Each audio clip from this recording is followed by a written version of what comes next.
going on? This is the Body Punch Podcast. My name is Naz. It's Sunday, November 8th, and we got a fun fight night for you guys. I'm here to do a live reaction of Thiago Santos versus Glover Teixeira. Now, the fight has just begun, and we got both of these guys in the middle of the octagon, and they're ready to scrap. Now, Santos is coming off a major layoff, and it was in a fight.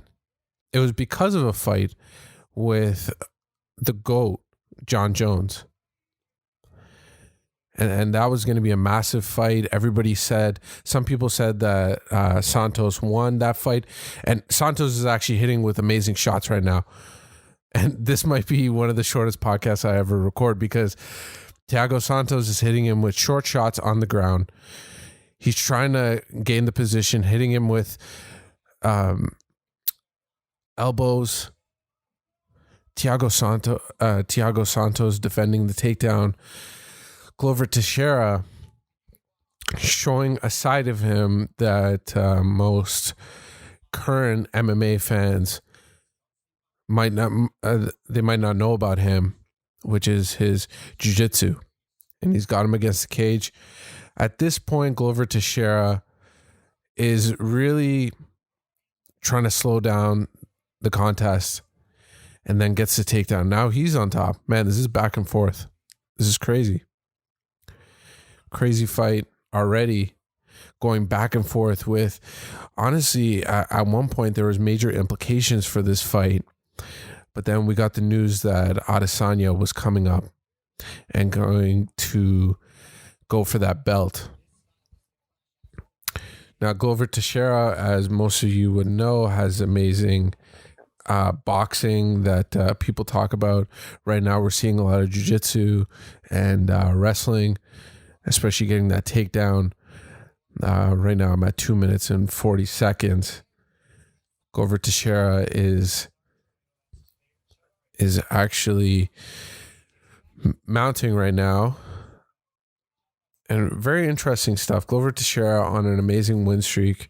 His last fight was with Smith, and that was devastating. And that was a devastating win for him because it was almost, at the end of it, it was like Glover mercifully allowed Smith to leave the octagon in one piece, or the little pieces that was left of him.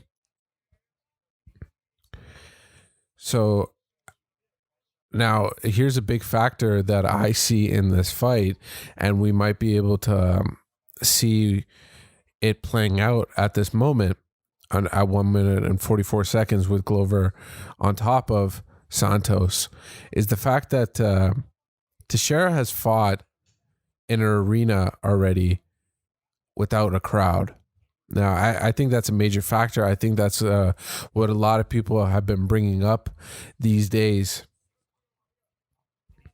is the fact that once you get that under your belt, you know, it could be from the Contender Series, it could be from anything, but fighting without a crowd is very different.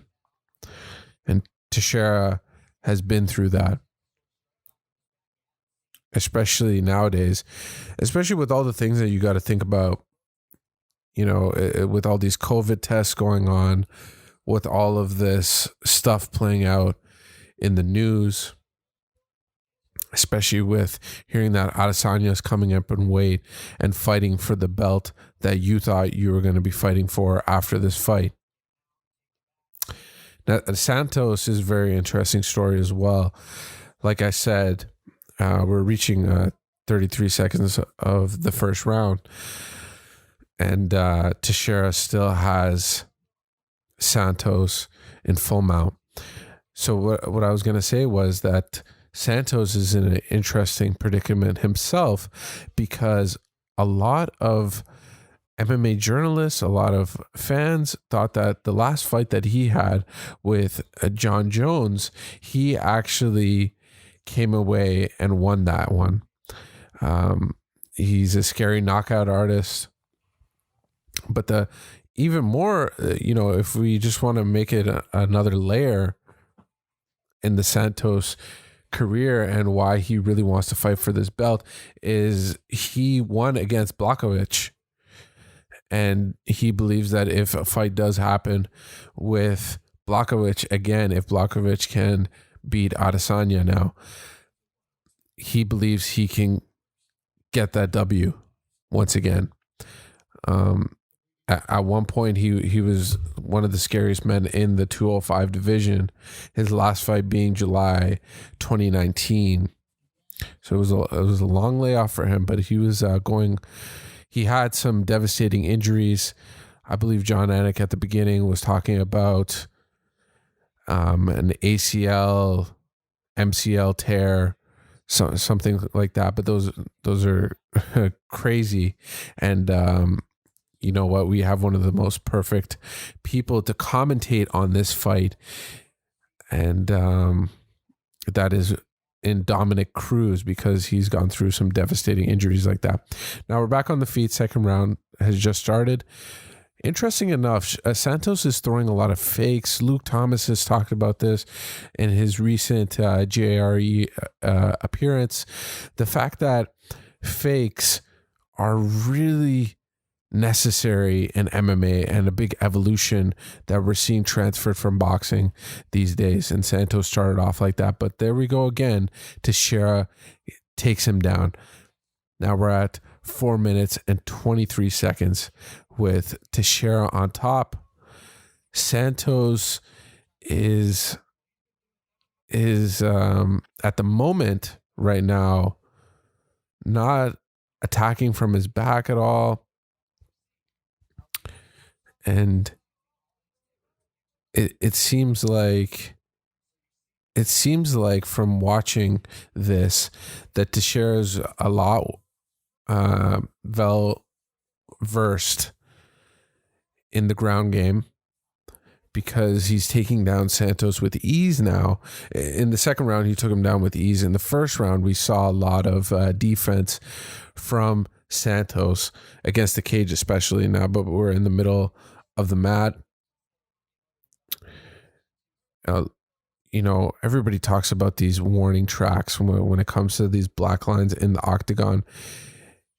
And I believe it's something that we should look at a lot more, because think about it. When you're inside of those warning tracks, man, it's hard to get up, use that cage or anything like that, because the cage is such an advantage.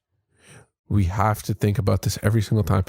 Whenever someone's near the cage like that, it could be an advantage or disadvantage, whatever, but it's a big factor. We saw it in the Justin Gaethje fight. His kind of tactic was to stay away from the cage, and Khabib brought him close to the cage and was able to take him down. Now we're seeing Santos near the middle of the octagon, not being able to get up or create much action. And he is turning and about to, nope. So at one point, Santos was about to give up his back. We're at 2 minutes and 23 seconds now. Man, with all the stuff going on these days, especially with the elections, especially with all the stuff in the news, it's crazy to think that a kind of slept on fight is happening at this moment. The real MMA hardcores are watching this one, especially with all the stuff going on. This was a low key, it's a very good card, I think. I got to go back and watch a couple of the fights. Claudia's fight comes up to mind. That was very interesting because she gave up her spot, in my opinion, in the top 5 rankings.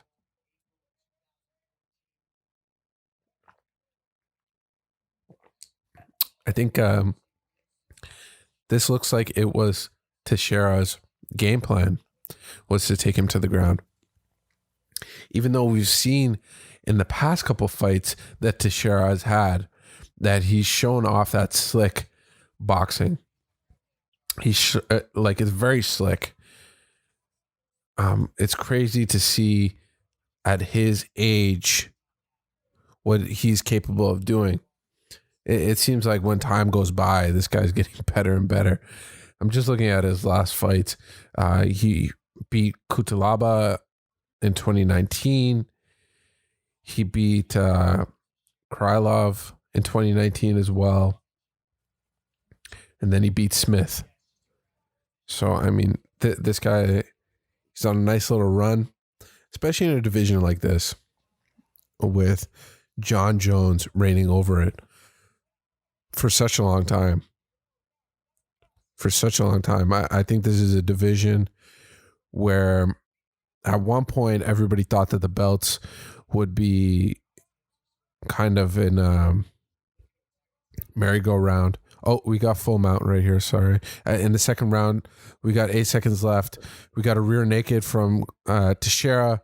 That is deep. That is so tight. And it's 1 second left, and the bell saves him. Wow. That's crazy. And we got Santos on the ground thinking, what the heck do I have to do to get this guy off my back? Anyways, so everybody thought that, the 205 division was going to be a merry-go-round, the belts was going to stick to one person and then move on to the next. But now we got Adesanya coming up and fighting for that belt against Blachowicz, which is going to be a super interesting fight because we've seen Izzy come up in weight in kickboxing, but how does he deal with that in MMA? He has a lot of theories himself where he says that he's not going to gain that much weight. So that might be a tactic to stay at his weight division and then move up and do the Amanda Nunes thing, come back and forth. So that makes it really difficult for Santos and Glover, whoever wins this fight, to make a case after. Because you got Adesanya fighting for that belt. If Adesanya wins that belt, it's going to be a real problem for everybody else in the 205 division.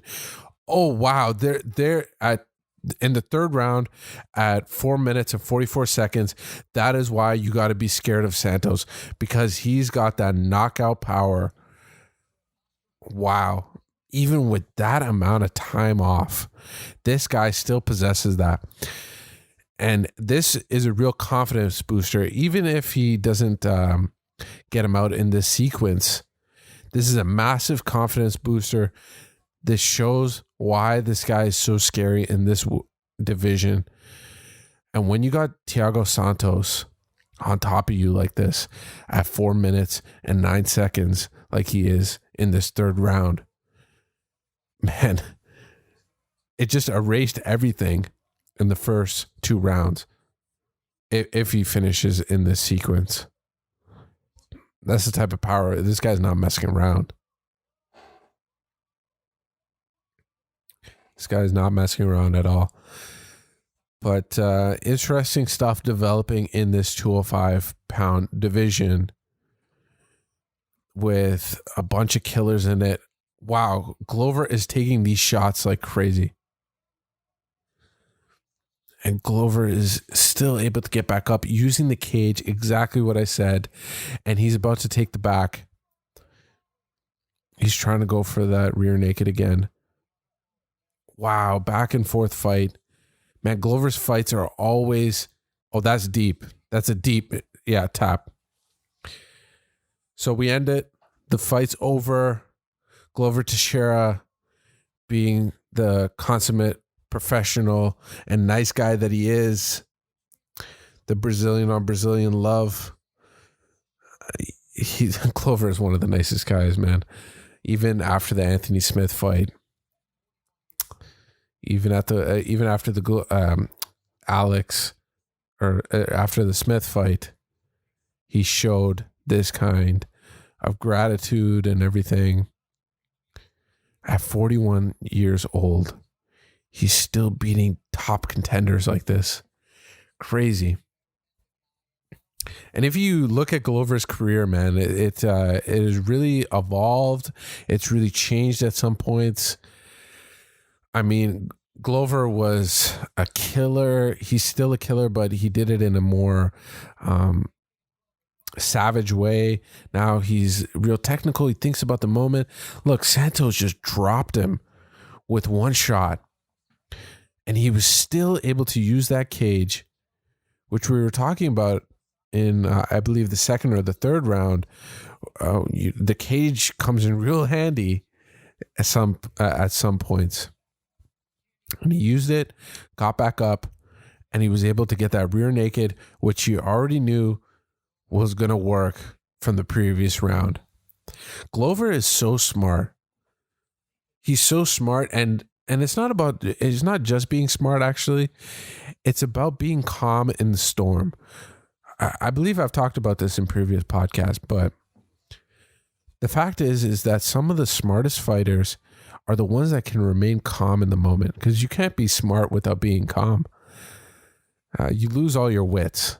And we saw that with Mayweather. We saw that with a bunch of fighters. Even with DJ, the fact is, when he felt like a situation wasn't working for him, guess what? He would switch it up. He would do something else. I'm talking about DJ in this situation, but even Mayweather, who I was talking about just a second ago, even though this is the most visible example, was his fight with Conor McGregor, where at one point he was coming out with the Philly shell style, and then came in with a more, typical peekaboo style, Mike Tyson style, and really threw Conor McGregor off. That's what the smart ones do. The ones that can keep calm in the storm and are able to digest what's going on. That's what Glover just did. He got knocked down, and you know what? He said, I'm going back to my wrestling. I'm going back to the jiu-jitsu that I know is going to work. And now we have the announcement to make it official. Glover Teixeira at the age of 41. That's crazy to say. But it's a real special thing that we have right here. And I mean, this is where it gets tricky, is like, what does Glover do now? Does Glover call out the winner of Adesanya and Blachowicz, which there's different ramifications for that? Does Adesanya want the John Jones fight? How long will John Jones stay at heavyweight? There's a real kind of weird situation that's going to happen now. Is that even though a lot of people, and myself included, believe that Glover has a real stake. He really deserves to fight for a belt. But what can you do? You got one of the most famous fighters in Adesanya coming into your weight division and kind of throwing it for a loop.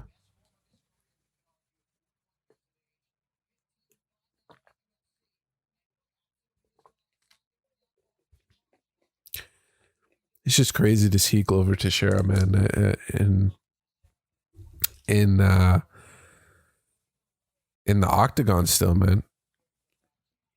And the shot that he got hit by was, man, it was a short kind of left hook, I believe, that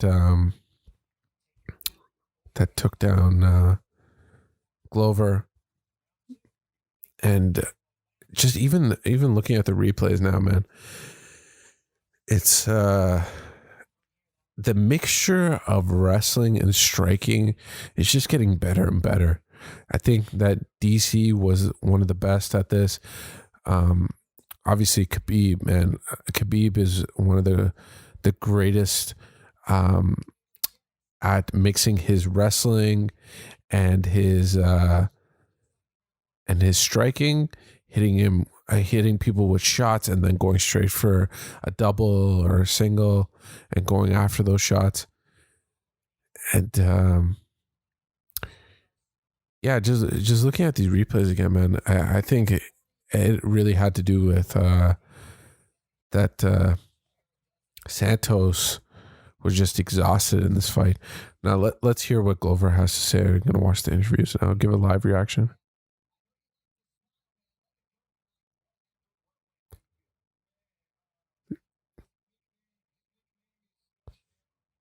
Talking about the nickname at this point.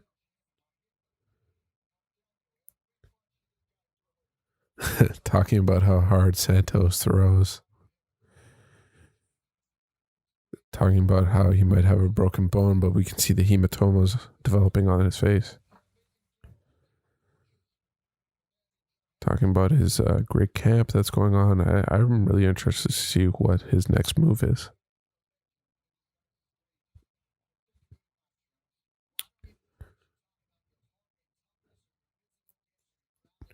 John Anik bringing up the heart and toughness of Glover Teixeira, which we all know is true after taking a shot like that and getting back up and getting the win. Man, his at 41 years old, his chin was able to still handle it. That was kind of like a flash knockdown at the moment. The wrestling was great that he displayed.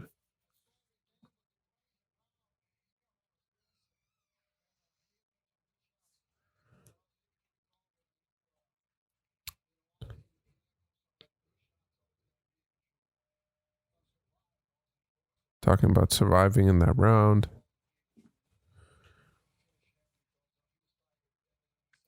Yeah, exactly what we thought. Being extremely tired.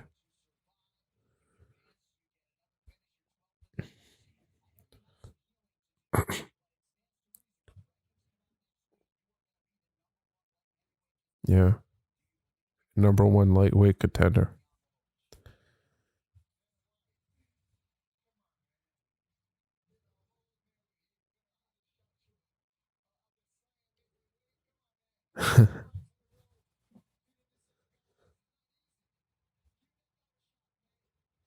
He's begging for the title shot.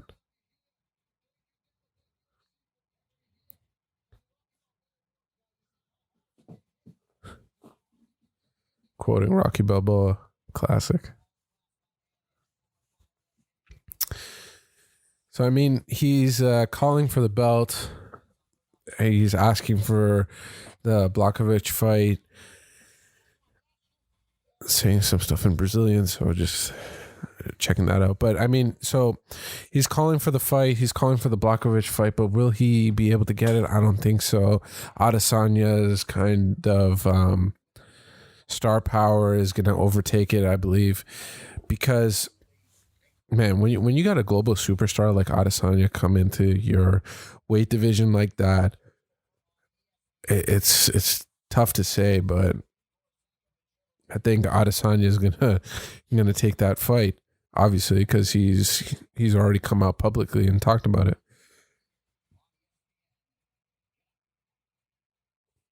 But you know, at this moment on November 8th, there have been no contracts signed, so I mean anything could happen, especially these days with all the craziness going on.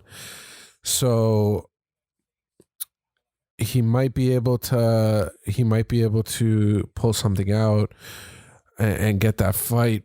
And you know what? There's an interesting scenario that might develop here too as well, where Robert Whittaker has come out and said that he didn't exactly say that he didn't want the fight. He said that he's not going to beg for the fight. So who knows? There might be some development in that as well, where Adesanya might change his mind and go against Whittaker again because he looked great in his fight. I mean, he beat a scary fighter in Cannonier, at which a lot of the weight division was scared of. A lot of people. He was the boogeyman because coming down from being a heavyweight and losing all that weight and coming down and being able to knock out heavyweights. So he was kind of the boogeyman at that weight division, and Whittaker was able to take care of him. So I think Whitaker does deserve a shot, but we are in the entertainment business, and this John Jones Adesanya feud is developing in a really interesting way, a really dark way. It's crossing some lines, which is kind of uncomfortable at some points. But if they got to fight, they got to fight. And I remember just a couple years ago, Adesanya was calling out John Jones. And I don't know if you guys remember, but everybody was talking about the height. They were saying this guy's too short and all this kind of stuff. And then people started researching, started learning about the fact that, first of all, I think this was after the Food Truck Diary came out with Brendan Schaub. Adesanya was a little bit taller than Brendan Schaub, I believe, and he fought at heavyweight.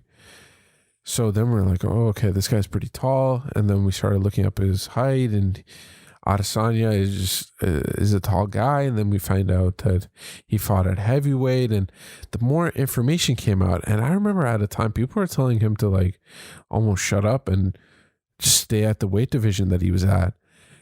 And now it's such a change. It's such a flip, which is crazy. So, I mean, the Blachowicz fight is going to be a fun fight. Blachowicz is no joke, and we saw that in his last fight. So, I mean, will he be able to figure out the Adesanya striking? And if you can, or if he wants to take him down, maybe open up that option. Who knows? But that fight is going to happen, I believe. Then I think Adesanya is going to call back John Jones and fight him in the near future. I believe next year, maybe. So where does that put Teixeira? I mean, he might have to take another fight, because if he wants to stay in the news and stay relevant, he might have to take another fight, which is unfortunate to say, because he is in his advanced age, and he mentioned that. He's like, why you got to make me wait, Dana White? So really interesting stuff. A lot of twists and turns.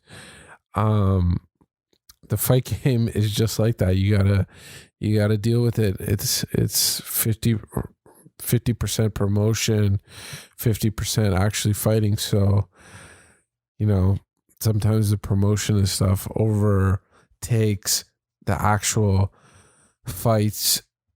So this is what we're seeing now. But Teixeira is always a nice guy. You can't not root for this guy. So it's tough to see that kind of stuff. But we'll see what happens in the future. Stuff can develop. Who knows? So it was fun talking to you guys about this fight. Real low-key card. Really loved it. If you guys could like the video, do all the 5 stars, all that good stuff on the different platforms. That would really mean a lot. If you could subscribe on the YouTube, that'd be great. Really enjoyed this. Fun stuff. I love talking about the fights live like this. It gives me a real perspective, and it allows me to, you know, talk out loud without sounding crazy. And it really allows me to explore the fight. So that's fun too. Thanks for listening. Thank you for taking the time. Appreciate it. This has been the Body Punch Podcast. My name is Naz. Bye.